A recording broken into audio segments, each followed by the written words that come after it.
Hello.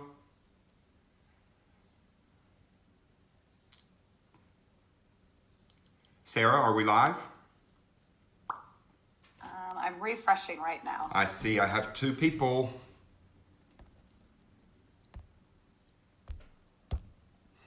Hi, Leland.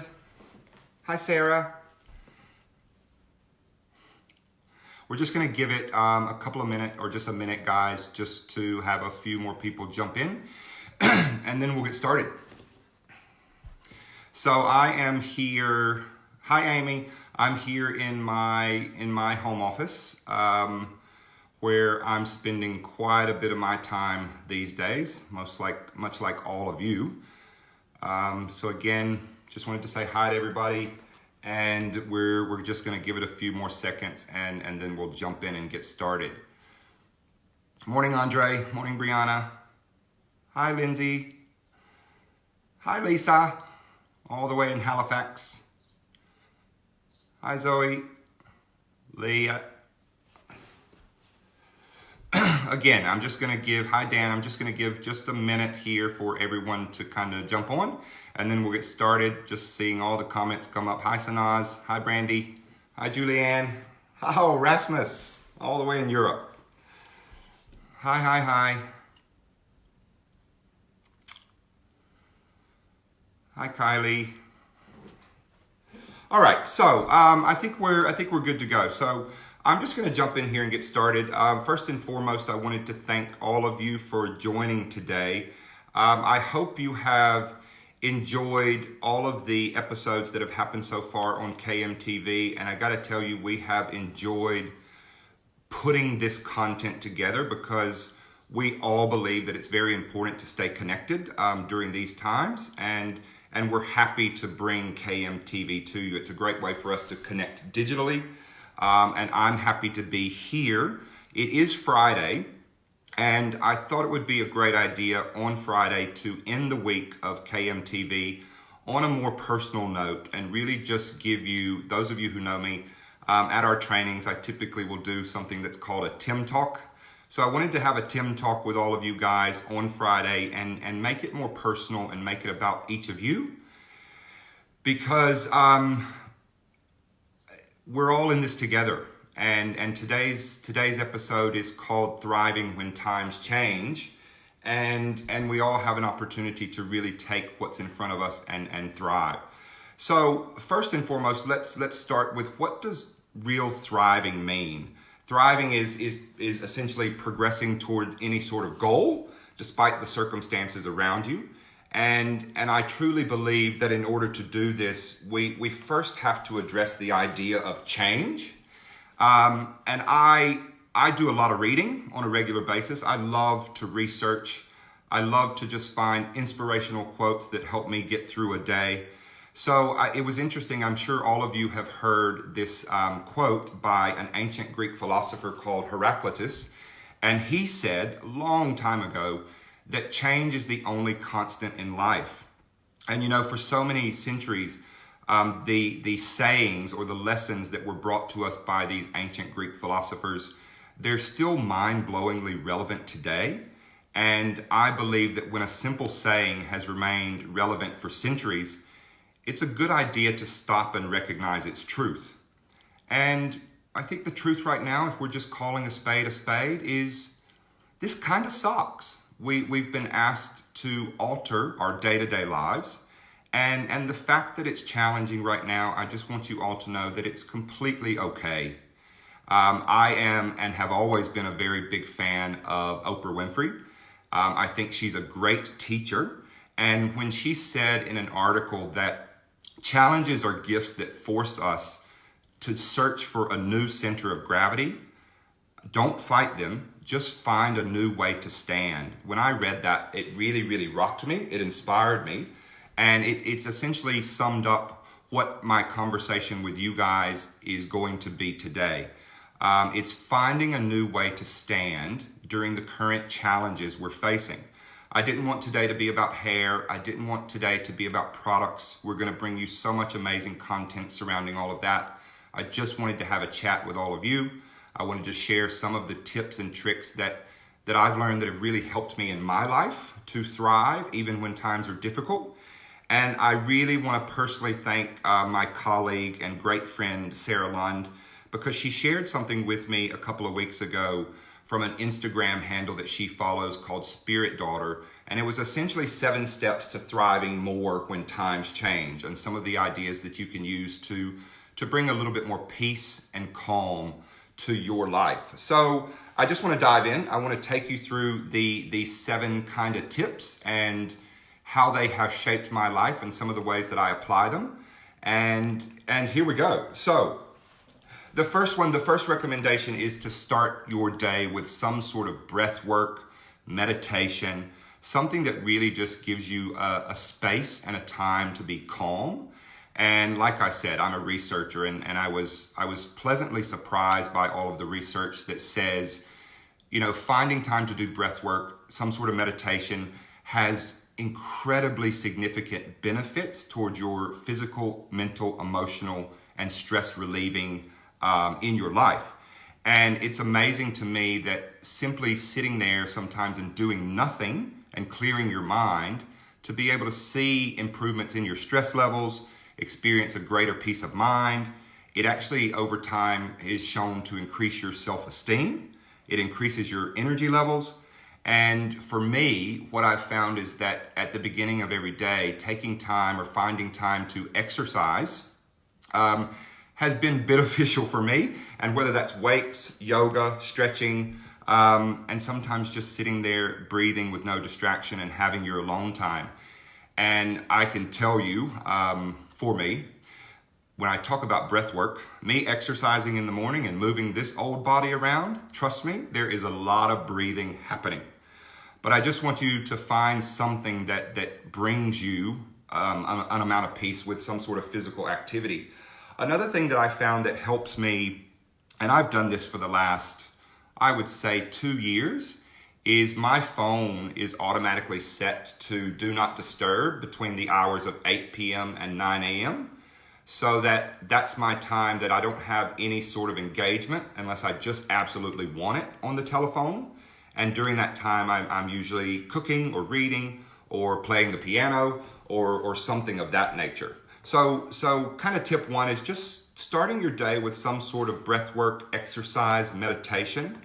And then tip number 2 is limiting your media exposure. So at home, I don't have cable TV.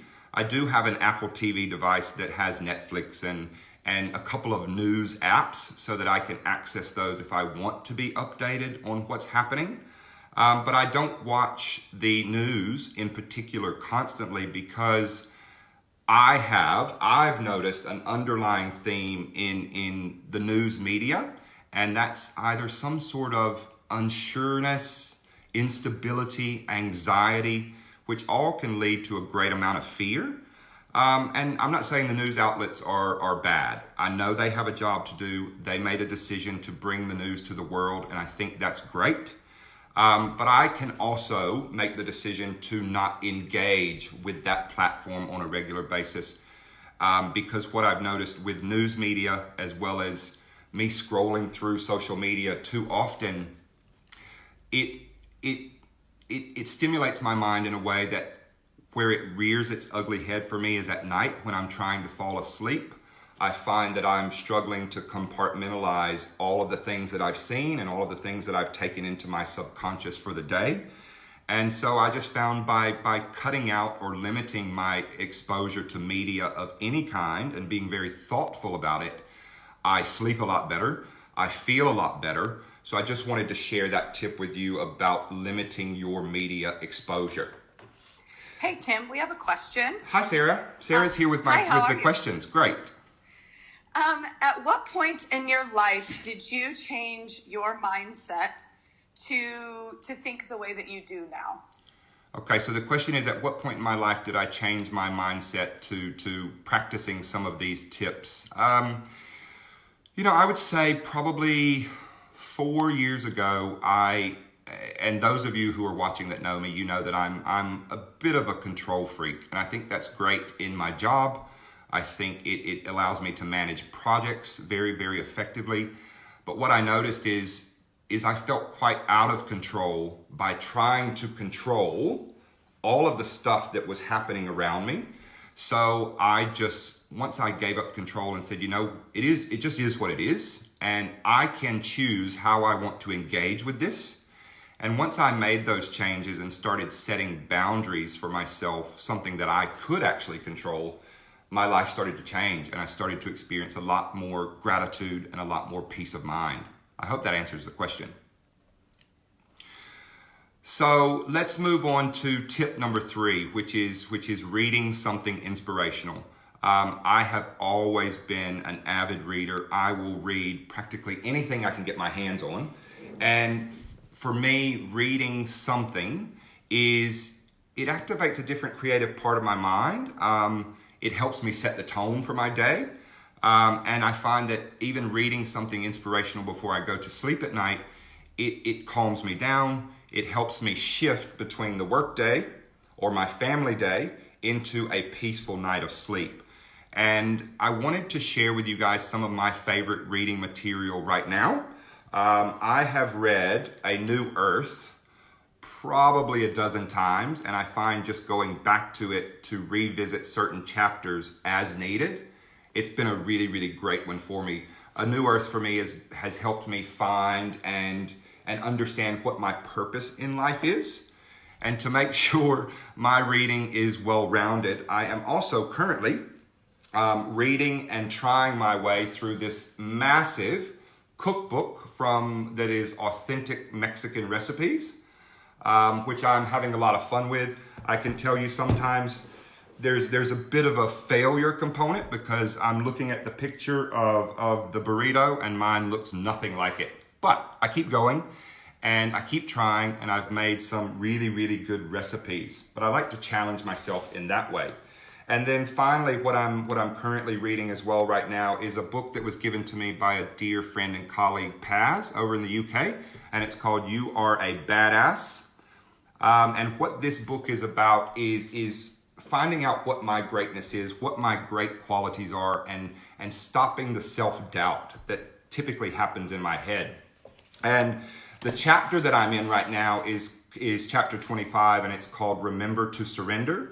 And I think it was a really good, this chapter starts with a really good quote from Eckhart Tolle, who wrote A New Earth. And he says, surrender to what is, say yes to life, and see how life suddenly starts working for you rather than working against you. So I found, especially during these times right now, just accepting and surrendering to the current state of affairs, I have no control over it. The only control that I have is obviously being mindful to follow the recommendations of sanitation and staying home and keeping my social distance. But I love all 3 of these books, and ultimately reading for me has always been an escape that at the end of the day, it really stimulates my mind in a creative way, whereas overexposure, just for me, to television and social media tends to have a numbing effect on my mind. So I would encourage all of you to go out and find your favorite reading material or something that you would like to read and see how that starts to shape your experience that you're having right now. So then tip number 4 is this is a big one. So giving yourself the space to process the emotions. And I want to say emotions are normal. If you are angry right now, feel angry. If you're happy, feel happy.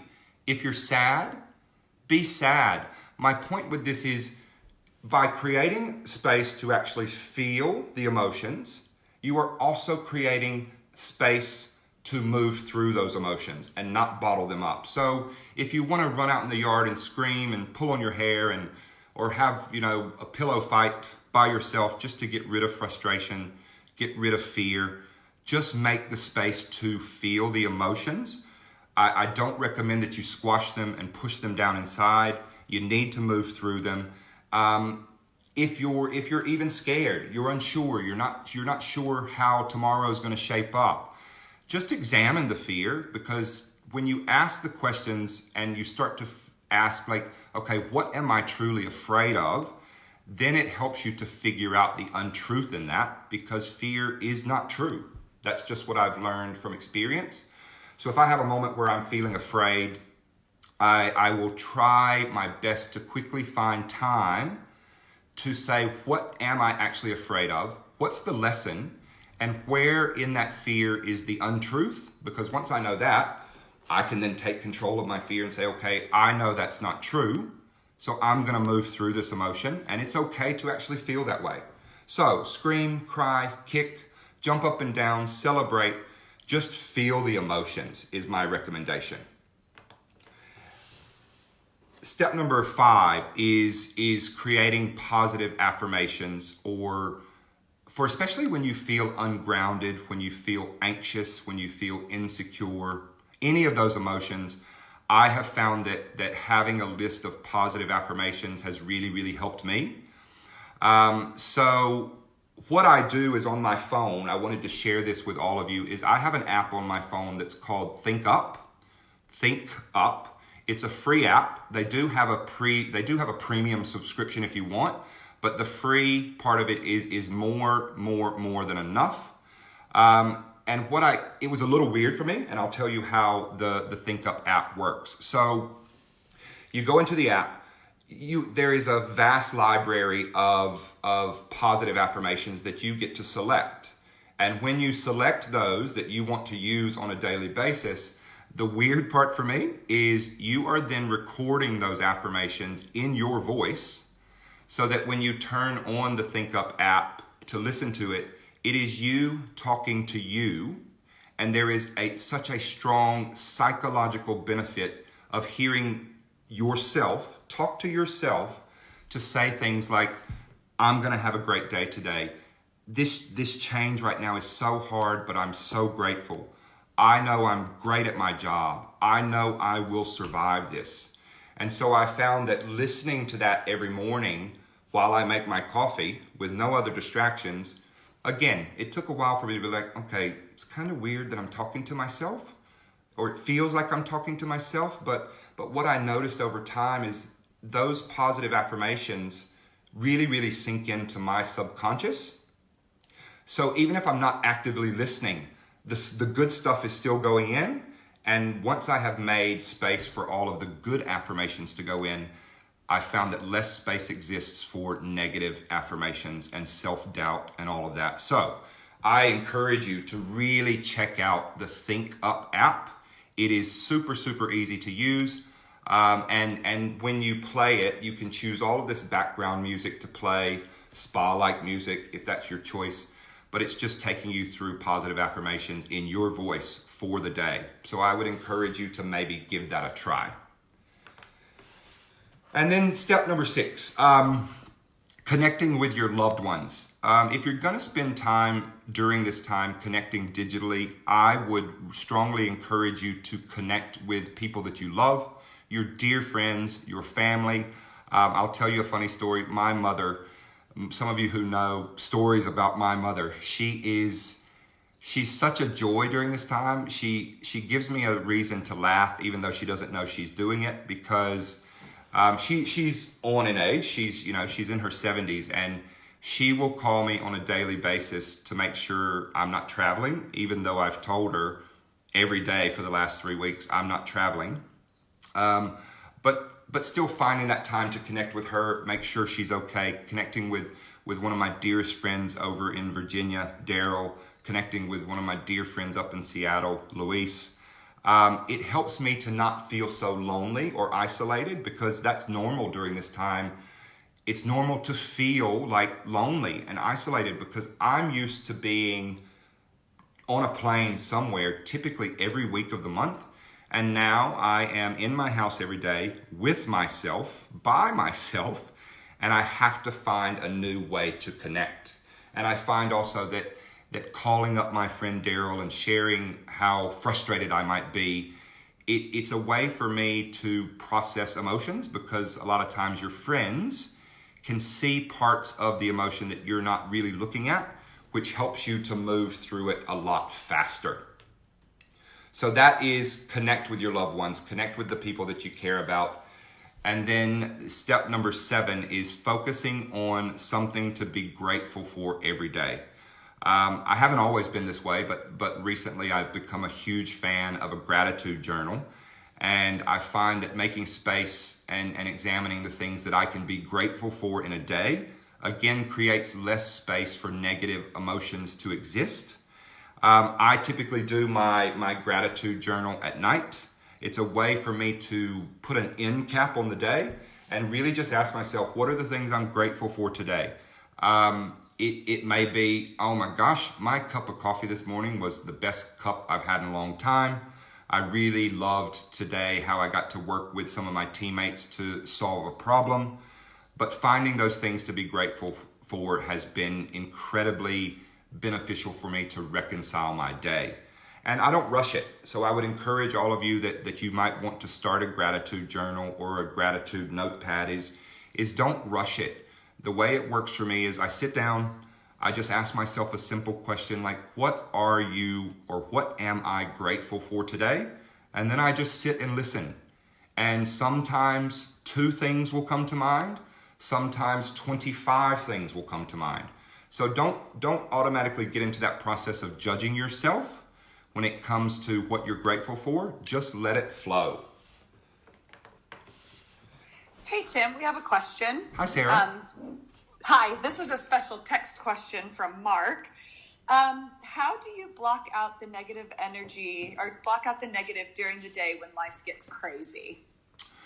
That's a great question, Mark. So how do you block out the negative energy during the day when life gets crazy?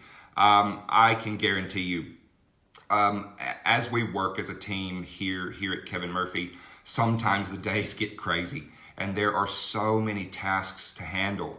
But I find that when I start to feel uneasy or things are out of control, I then either go back to my Think Up app, and I use that as a way to calm myself down. I put a lot of attention on what am I paying attention to? What can I actually control in this situation? And if the answer is you can't control anything, you've got to find a way to let it go and move on. Maybe your moving on is going for a walk, just alone. Maybe your form of moving on is going to lock yourself in the bedroom and reading something that's going to stop the cycle of craziness. I hope that helps.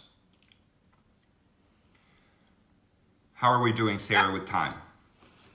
It is about 9:30, so we have a good time. Perfect. So, the 7 steps, I just want to, for everybody that is here, just want to quickly list them again. First is starting each day with some sort of breath work or meditation. Second is limiting your media exposure, whether that's TV, news media, social media. Third is reading something inspirational to distract your mind and inspire you. Fourth is giving yourself the space to process the emotions that are happening. Let them be. Don't try to fight them. Just find a way to accept them and move through them. Then you want to create positive affirmations for when you feel anxious or scared or ungrounded. And then next is making sure you are making time to connect with your loved ones and focusing on something to be grateful for every day. I think that one for me right now during this time is one of the biggest. And I'm not saying you should do all of these. Maybe you pick 1 or 2 that work for your life. Maybe you pick all 7. I think the good idea here is to find something to fill yourself up when right now it's natural for all of us to feel a little empty and a little isolated. So focusing on something to be grateful for every day is my recommendation. And I just wanted to give you an idea of what this looks like, putting all this together in my daily routine. So I wake up, I sit up, I then stretch, to stretch out this old body. I turn on my Think Up app immediately while I'm making my coffee. And then usually while I am drinking the coffee, I'm reading something inspirational for the day. And in my house, I have a really big picture window out the back that looks at the mountains, and I see the sun coming up over the mountains. So it's just a great calm time for me. Then I exercise, I shower, I have my morning shake or breakfast. Then I find some time to meditate for a bit. And then I sit down and I do my work, and I plan out what are the things that I need to and want to accomplish for the day. And during that time, guys, if my emotions get out of control, I have become quicker and quicker to catch it when it's happening and try to figure out, okay, what's happening? Why am I feeling anxious? Why am I feeling out of control? And what can I do to actually fix this situation? Sometimes that's talking on the phone to friends or coworkers. Then at the end of the day, I finish my work, and one of my favorite parts of the day is then transitioning from work time into prepping my dinner, deciding what I want to eat, and going into that kind of creative outlet for me has been very, very beneficial. It transitions me from work day to personal Tim time. And I will admit, I have a few guilty pleasures on Netflix. So I tend to watch something on Netflix every night. A lot of times it is like reruns of The Office or Parks and Recreation, because that one really makes me laugh and it just settles me down. And sometimes I'll read a bit more, and then finally I go to bed, and that's when I do my gratitude journal and tuck in for the night. And then every day after that is simply lather, rinse, repeat. And I hope that Tim, helps. we have Yes. another question from Loretta. Would you please list the book recommendations again one more time? Absolutely. And you guys feel free to DM me. I'm always happy to share the books that I'm reading, sort of like a Tim Talk book club. The first one that I always revisit is called A New Earth by Eckhart Tolle. I love this book. It's typically sitting on my nightstand because I can always revisit the chapters just based on what I might be going through at the moment. The next one is a big one. I am sort of like a Julia Child's cookbook, but for Mexico. I am cooking my way through Mexico, the cookbook, because I love Mexican food. And then finally, a book that was given to me by Paz in the UK is You Are a Badass. And this one's by Jen Sincero. Super helpful book to stopping the self-doubt that tends to happen in our mind. So DM me on Instagram. I am KM_Tim. And I'm always happy to interact with you guys. How are we doing, Hey, Sarah? Yep. We actually have another question. Okay. So this is from Andrea. Going back to your morning routine, how much time do you give yourself in the morning to do all of these things? Okay, great question. So how much time do I take to do all of these things? If I had to put it like in an hour and minutes, I tend to wake up. This is not an invitation for some of you to call me super early, but I wake up around 5 every morning, just because that's naturally when this old body wakes up. And I would say by the time I have done all of it, I'm looking at around 6:30 when I'm ready to actually sit down and do some work. But it doesn't have to be a long time. Maybe you're going to dedicate 1 hour to every morning to accomplish these things, or to accomplish some of these things. And what I find is sometimes, because our company is global and I have to talk to different regions, whether that be in Europe, Middle East, and Africa, or Asia Pacific region, sometimes my work day has to start early. But what I have learned not to do is skip the Tim time. I just find a place to put it later in the day, because I have learned from my experience that if I skip it one day, it becomes a lot easier to skip it other days, and then it becomes a habit of skipping it, and then I find myself kind of spinning out of control again. So if I can't do that routine when I wake up, I find a time during the rest of the day to actually do it. How is that, Sarah? Are we good? Yeah, that's great. Okay, so I wanted to remind you guys, that's what I have for you today. I hope you've enjoyed it. I wanted to remind you that on Sunday in America and Monday in all other parts of the world, we're going to have a KMTV episode with Janine Simons. She is a color master and incredible salon owner in New Zealand. So check out the Love Kevin Murphy events page to find out more about that episode on Facebook Live. And I wanted to leave you guys all with just my parting thoughts is